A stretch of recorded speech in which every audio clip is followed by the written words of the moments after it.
बीकानेर जिला है, कलोज जिला में जाएंगे, कुछ अधिकारी ऐसे आते हैं जो कुछ करके चले जाते हैं और पता ही नहीं चलता। इसी तरह हमारे कलाल साहब थे। उद्योग हो, चाहे व्यापार हो, चाहे समाज सेवा हो, हर चीज में हिस्सा लेना। बोलते कम थे, काम पे ज़्यादा विश्वास करते थे। इनकी जो सोच थी, आज बीकानेर जिले में स्कूलों में बिजली के कनेक्शन नहीं है, उसके बारे में भी कलाल साहब ने सोचा। बीकानेर जिले की सरकारी स्कूल हो, चाहे आंगनवाड़ी हो, उसमें स्मार्ट क्लास टीवी लगाने, और वो भी मामा साहब से, जिसमें बिजली का कनेक्शन तो बड़ा टिपिकल काम था, परंतु ऊपर वाले की मेहरबानी समझो, चाहे मामा साहब की हमारे पर मेहरबानी समझो, कलाल साहब का आदेश था या निवेदन था, वो काम हो जाए। बीकानेर मामा साहब की नगरी है, ये आप और हम सभी जानते हैं। यहाँ के लोग जो बीकानेर की जन्मभूमि है, कर्म भूमि अलग होती है, जन्मभूमि बीकानेर है, वो भी बीकानेर के लिए कुछ न कुछ करना चाहते और कर रहे भी हैं। हमारे कमालाल जी जौहर बैठे हैं, ये 87 साल के हैं। इस उम्र में भी समाज सेवा का इनका मेन उद्देश्य है। होना चाहिए, काम एंड कंपोज रह के, कभी भी तनाव में ना रह के कैसे काम किया जाता है, ये मैंने सर से सीखा है और भविष्य में मैं सर से बहुत कुछ सीखता रहूँगा, यही मेरी आशा है। थैंक यू महोदया। उनके शिष्य ने पूछा कि भगवान अब क्या करना चाहिए, तो उन्होंने कहा अत दीपा विहरत, तो अपना दीपक आप स्वयं बनो। जब मैं भगवती जी से मिला, सीरियसली मैं बता रहा हूँ, और पहले 2 महीने मुझे लगा कि इस अधिकारी में कोई दम नहीं है, मतलब कि ये तो काम का नहीं है। जो 2 महीने के परसेप्शन बता रहा हूँ, जब ग्रेजुअली जब मैं उनको व्यक्ति से जानने लगा और उनके कामों को देखा, तो मुझे लगता है कि मेरे भी जीवन के 23 साल हो गए हैं। बड़े बड़े अधिकारियों से मिला हूँ, राजनेताओं से भी मिला हूँ, और महापुरुषों से भी मिला हूँ, संतों से भी मिला हूँ। मुझे लगता है उनका चेहरा हमारे सामने हमेशा ही रहता है। जिस तरह से उन्होंने इतना लो प्रोफाइल होकर के ऐसे ऐसे मुद्दों को टैकल किया, और शिक्षा के क्षेत्र में हो, चिकित्सा के क्षेत्र में हो, ग्रामीण विकास के क्षेत्र में हो, बिना कुछ बोले हुए सतत कार्य करते रहे। चक गर्मी में जाकर के देख लीजिए उन्होंने जो अनुपम प्रयोग किया है, और किस तरह से वो चीजें सस्टेनेबल हो। तो पहली बार मुझे लगा कि डोंट जज the book seeing the cover, book को अंदर पढ़नी चाहिए। और जब मैंने इस बुक को पढ़ा, तो मुझे लगता है कि व्यक्तिशः मुझे बहुत सारी चीजें मैंने इनसे सीखी हैं, और जितने ये हम्बल लगते हैं उतने ही अंदर से सख्त भी हैं, मैं आपको बता रहा हूं। जब नियम या कानून की अवमानना की बात होती है, कभी कॉम्प्रोमाइज नहीं करते। जो मेरा अनुभव है, जो जैसे उनके शिष्य ने बताया, जो आईएएस प्रोफेशनल है, एकदम कानून के तह पे जाकर के काम करने वाले अधिकारी हैं। और इनसे, क्योंकि आप जब पब्लिक लाइफ में रहते हैं तो हमेशा आपको हाँ हाँ हाँ कहने की आदत रहती है। ये मेरा पब्लिक लाइफ का 23वां साल है। इनसे मिलने के बाद मैंने नो कहना सीखा कि किस तरह से आप पोलाइटली लोगों को ना भी कह सकते हैं। इससे लोगों का उद्धार होता देखा। पत्नी से गले मिलोगे, कब तक मिलते रहोगे, छूटना ही पड़ेगा। मित्र से हाथ मिलाओगे, हाथ कब तक मिलाते रहोगे, हाथ को छूटना ही पड़ेगा। रेलवे स्टेशन पर आई हुई रेलगाड़ी को प्लेटफॉर्म छोड़ना ही पड़ेगा। जो लोग विदाई समारोह में कहते हैं कि हमें बड़ा दुख होता है, हमें कोई दुख नहीं है मुक्ति प्रसाद जी, हम बड़े हर्षोल्लास और खुशी के साथ आपको विदा कर रहे हैं। जिंदगी के इस मोड़ पर वापस कभी मिले न मिले, लेकिन ये यादगार हमेशा आपके साथ में जुड़ी रहेगी। मित्रों, कुछ बात कहूँ आपसे जिला कलेक्टर महोदय के बारे में। निवर्तमान जिला कलेक्टर महोदय के बारे में कि एक धीर गंभीर प्रशासनिक अधिकारी, एक सुलझा हुआ व्यक्तित्व। मैंने कई जिला कलेक्टरों के साथ में काम किया, सुलझे हुए और एक जुडिशियस माइंड का जिला कलेक्टर एक व्यक्तित्व। बात आगे बढ़ाता हूं, छोटी सी, ध्यान देकर सुनना। चीन में एक बौद्ध भिक्षु था जो प्रवचन कर रहा था। उसके प्रवचन की दूर दूर तक ख्याति फैली। चीन के सम्राट वू को पता चला, उसकी इच्छा हुई उस बौद्ध भिक्षु से मिलने। जब वो बौद्ध भिक्षु से मिलने गया तो उसने बौद्ध भिक्षु से कहा कि आपको पता है कि मैं चीन का सम्राट हूं। तो उस बौद्ध भिक्षु ने कहा कि राजन, अब तक पता नहीं था, आपने बताया आप चीन के सम्राट हैं, मेरा प्रणाम स्वीकार हुआ। तो उस बौद्ध भिक्षु ने पूछा कि राजन कैसे हुआ? सम्राट वो ने कहा कि मेरे पास इतना समय नहीं है कि मैं आपके पास में बैठ करके आपके प्रवचन सुन सकूं, क्योंकि मुझे राज्य की कानून व्यवस्था को संभालना है। मुझे तो ये बताइए कि मेरे अंदर सौभाग्य क्या है, दुर्भाग्य क्या है।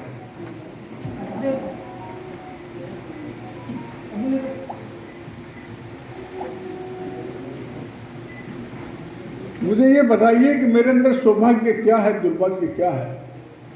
उस बौद्ध भिक्षु ने कहा कि राजन, सुनना ही चाहते हो? कि हाँ।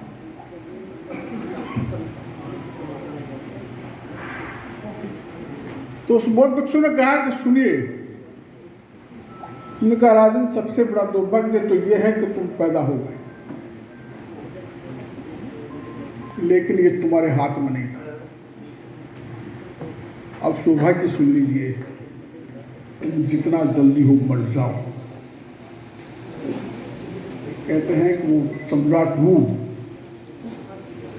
कभी भी उस बौद्ध भिक्षु से मिलने नहीं गया। हम जितना जल्दी हो मर जाए, और जिस दिन मरना सीख लेंगे उस दिन हम जीना सीख से करना है। वो आपका मैंने देखा था बीसी में, और जो बात सभी लोग कर रहे हैं अभी यहाँ पर, वो मैंने देखा है बहुत कूल रहते थे। मैं तो थोड़ी गुस्से वाली हूँ। कूल रह के, और आप लोगों ने जो सम्मान दिया है, जो बातें सबने बोली है, उससे यही जाहिर होता है कि कोई व्यक्ति अपने व्यक्तित्व को कैसे ऊंचा बनाता है, कूल, धीर, गंभीर रहकर और जनता के लिए समर्पित होकर। जिस तरह से आपने शिक्षा के क्षेत्र में, स्वास्थ्य के क्षेत्र में, और जैसा कि बताया जा रहा है कि बीकानेर में एक इतिहास कायम किया, तो मेरी बहुत बहुत शुभकामनाएं आपको है कि आप आगे भी ऐसी तरह से झंडे गाड़ते रहें और राज्य की प्रगति में, राज्य के विकास में अपना योगदान दें, और जन सामान्य के लिए अपना जो भी बन पड़े अपने से वो सब करना चाहिए। इस समारोह में आने के लिए मेरा फ़ायदा मैं देख रही हूँ कि यहाँ पर इतने कर्मशील और कितने बड़े बड़े बिजनेसमैन विराज रहे हैं, तो जो कुछ हम सोचेंगे उसको क्रियान्वित करना इतना मुश्किल नहीं है।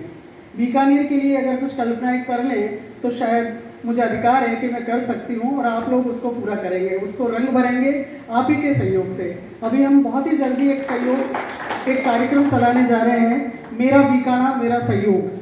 उस कार्यक्रम के तहत आप ही के द्वारा आप ही के शहर को बहुत खूबसूरत बनाना है। मिलजुल कर अपन काम करेंगे, कोशिश रहेगी। अभी 10-15 दिन भी मुझे लग रहा है, और मुझे यहाँ पे आके जो सबसे बड़ी बात लगी कि जो बाहर का एरिया है, मुझे बताया गया कि भगवती जी के टाइम पे ही विकसित हुआ है। तो मैंने जोधपुर वालों को भी बोला, मैंने कहा तुमसे तो अच्छा है बीकानेर, है ना। पाली वालों को भी बोला है कि भाई बीकानेर तो बहुत अच्छा हुआ। जब मैं यहाँ ट्रांसफ़र हुआ तो मैं बहुत दुखी थी, लेकिन यहाँ पे आके पहले ही दिन मुझे ऐसा लगा कि मैं बहुत अच्छी जगह आई हूँ।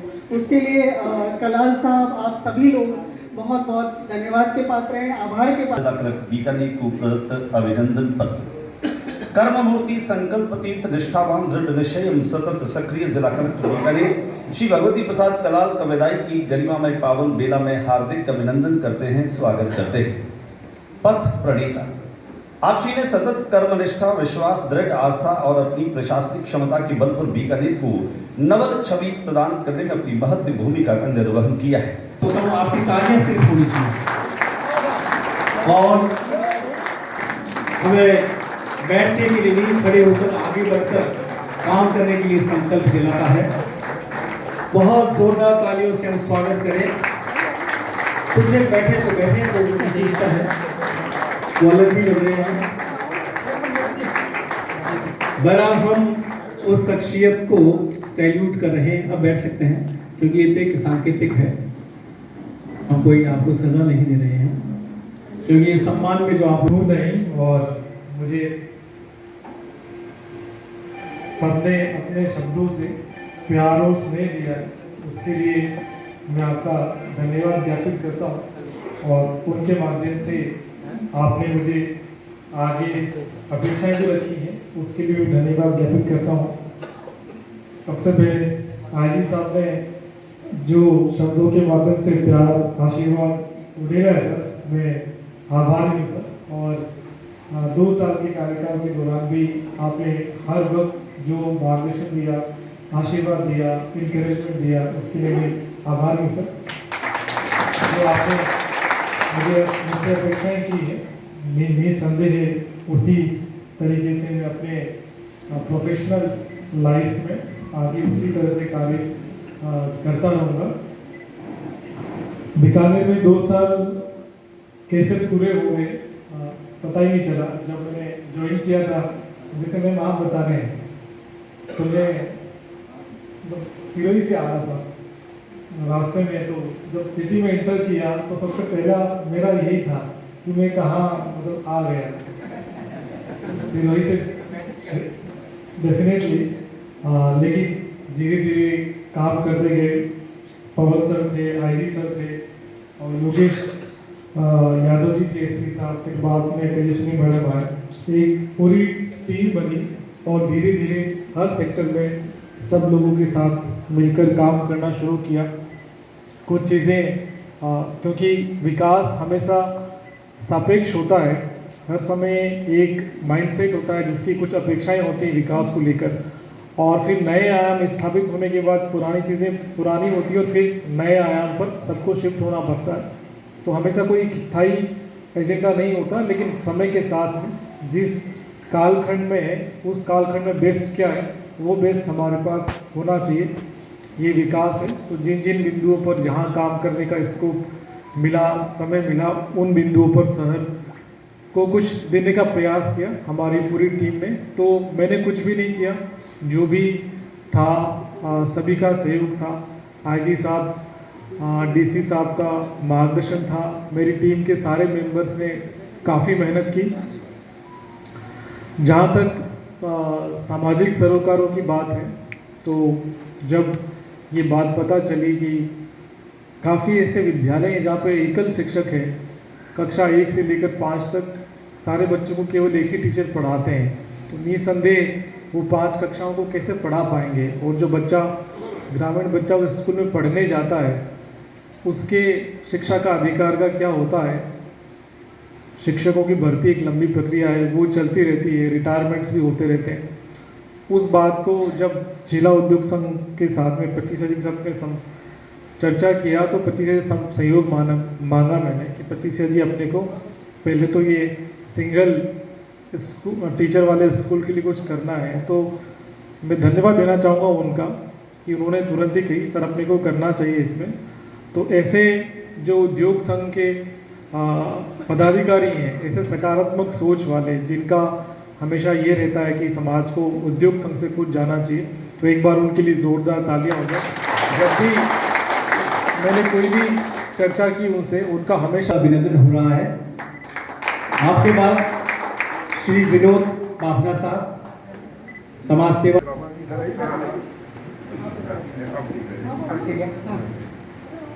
आपके बाद श्री सुरेंद्र चैन भदानी, वर्तमान में जो काम वे कर रहे हैं। शिव किशोर जी अग्रवाल, गोपाल जी अग्रवाल,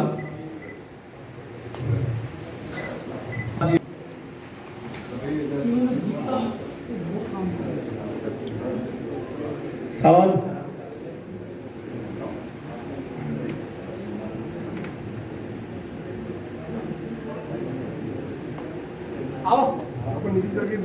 ज्योति, आप थोड़ा सहयोगी बने हमेशा की तरह। दुनिया की भरपूर सेवा करते हैं।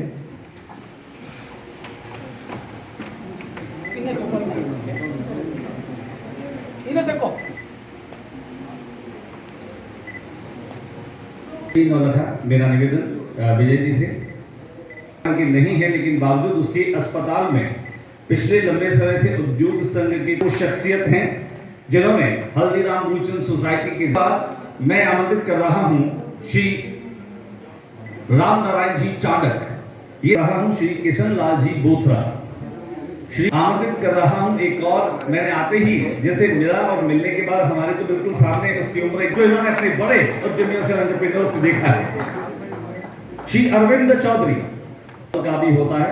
और उसके बाद श्री इसी कड़ी में मेरा निवेदन श्री मनीष सिपाणी है और जिला उद्योग संघ में निवर्तमान जिला कलेक्टर सम्माननीय भक्ति प्रसाद जी कलाल के नवीन दृष्टि से हमने इस शहर को एक जिसको हमारे मन से तो आभार सर व्यक्त नहीं कर रहा है कि ऐसा कार्य करने वाले लोगों से बिछड़ना थोड़ा दूर होता है, मन से नहीं हो सकता है।